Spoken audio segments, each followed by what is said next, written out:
Facebook, good morning. How are you?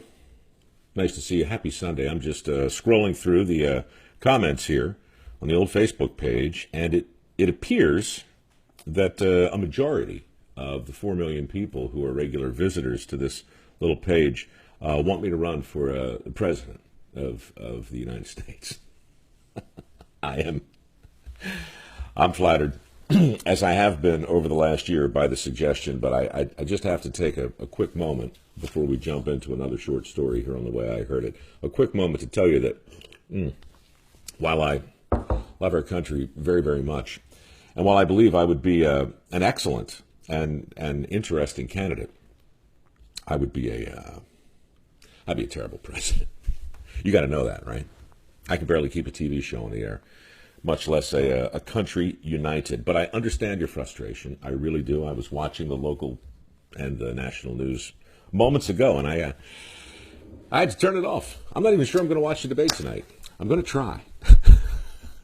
I'm going to try because it's hard to turn away from it. But man, right? I get it. The country needs we need a reset button. We need a reboot. We need something. Got me thinking about one of the stories I wrote a few months ago. This is a story of reinvention. A company got itself turned around in a surprising way. Who knows? If a company can do that, maybe a country can do that. Maybe a party can do that. Maybe a campaign can do that. Maybe not. I don't know. I do know that the way I heard it is coming back. Saints be praised.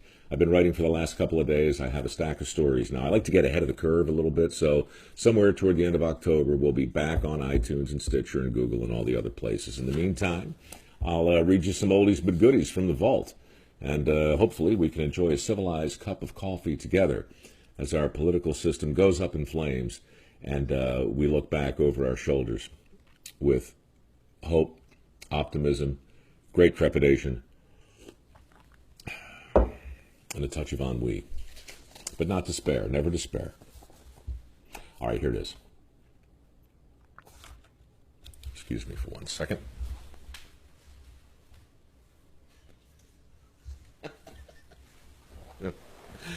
As a rule, and I don't have many, but as a rule, a man should never be upstaged by a gourd when he's reading stories on the Facebooks. An incredible reinvention. Ready? Bob was confused. In his office sat a man named Joe with a product that cleaned wallpaper.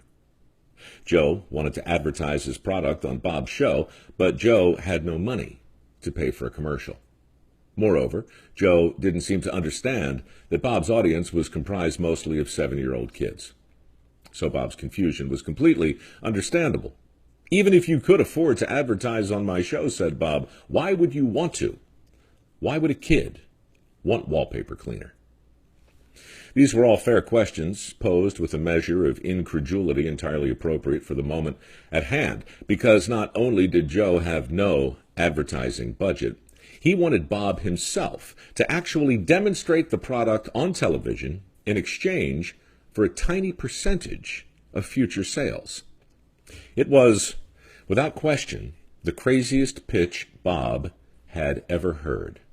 So, why did Bob ultimately agree to Joe's proposal?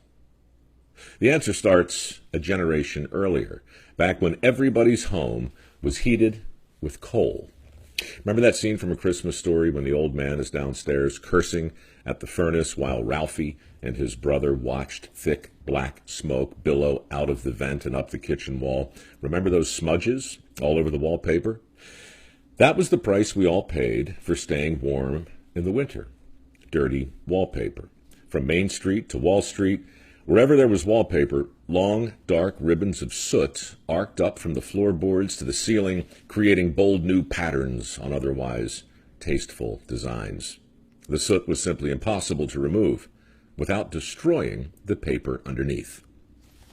But Cleo McVicker, he claimed to have a revolutionary solution, and he was on the verge of selling 15,000 cases of McVicker's wallpaper cleaner to the Kroger Corporation.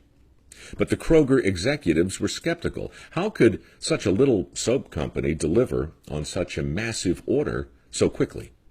So, to put their minds at ease, Clio agreed to pay Kroger a $5,000 penalty if he missed the deadline by a single day.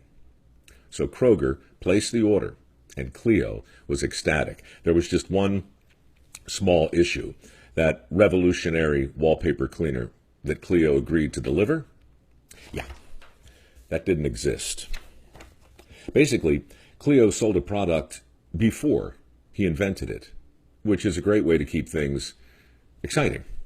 In today's money, though, $5,000 was more like $100,000, way more than Clio could afford to lose.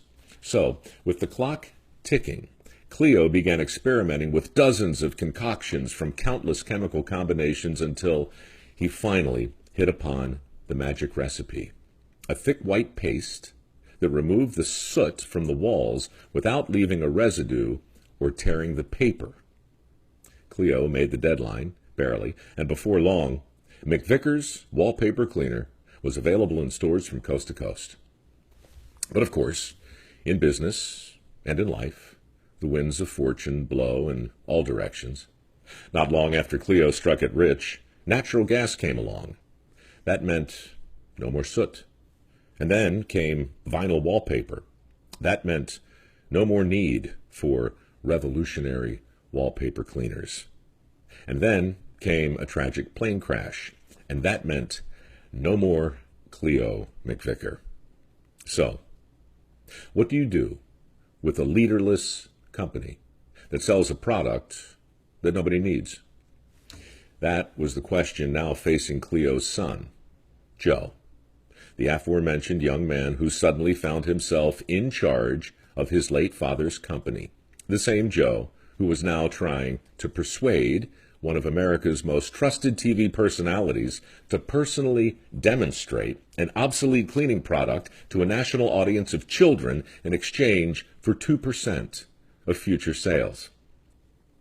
As we know, Bob eventually said yes, and it's a good thing he did.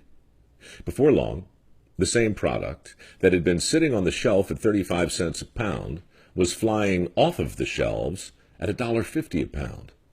Why? Partly because they changed the packaging, partly because they changed the color, and partly because they changed the odor. But mostly, it was because they changed the name. Joe saw his dad's product for what it really was. Anyway, that's how Bob Keeshan made millions and millions of dollars. He played with a cleaning product on television as millions of kids watched in wonder.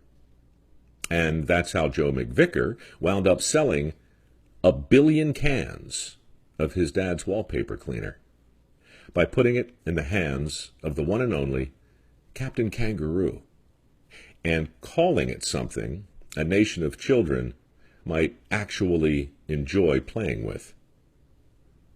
Play-Doh. Anyway, that's the way I heard it.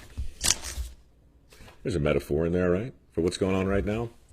Reinvention, packaging, hope, redemption, etc., etc. The way I heard it is coming back, as I mentioned. If you haven't subscribed, would you? You go to mikerowe.com/podcast, and then you hit the subscribe button. And then all is right with the world, with the exception of everything that's wrong with it. Enjoy the rest of the weekend. Good luck with the debate tonight.